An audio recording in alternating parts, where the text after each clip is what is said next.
Alors c'est pas une dédicace, c'est carrément un dessin offert à chaque dédicace.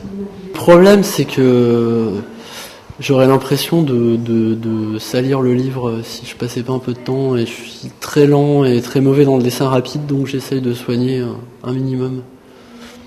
J'ai commencé par faire du fanzine à la fin des années 90, et depuis je travaille avec des éditeurs indépendants, notamment Six Pieds Sous Terre. Et voilà, et pour l'instant j'ai fait 5 livres et un 6e arrive. Deux hommages au roman noir, dont un poulpe, et sinon un carnet de voyage qui est paru l'année précédente, et un petit livre de fiction. Mais oui, j'aime beaucoup le roman noir, donc j'imagine que ça transparaît dans mon travail.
On voit qu'il y a un espèce de graphisme un peu vintage, on va dire, on retrouve dans la BD des années 60, et en même temps c'est des dialogues très modernes, très jeunes.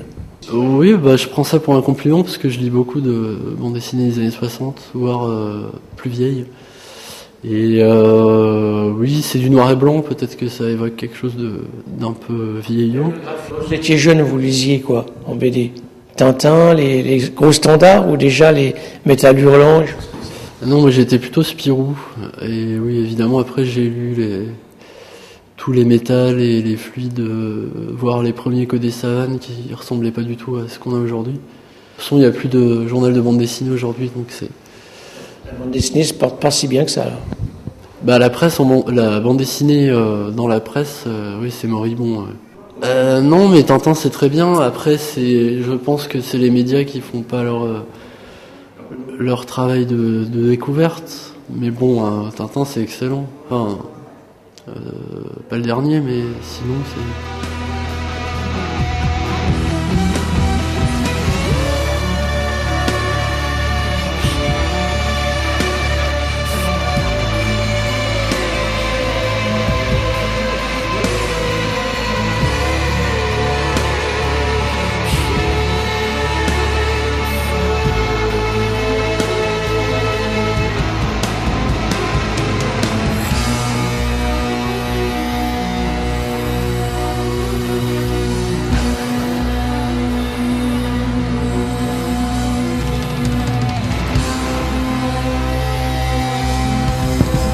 Oh, c'est génial. Écoute, c'est magnifique. Je suis vraiment content. Oui, c'est pour de rien. Oui, non, mais c'est bientôt son anniversaire et je suis très heureuse de pouvoir lui offrir ça. Et vraiment, c'est génial. C'est très beau. Tu as vu? Ouais, j'ai l'impression qu'il faut être déjà bien mordu et bien spécialiste pour découvrir des auteurs, sinon on reste sur Tintin, Spirou, les Schtroumpfs. En tout cas, on peut vous trouver dans les librairies. Ah ouais, tout à fait, ouais.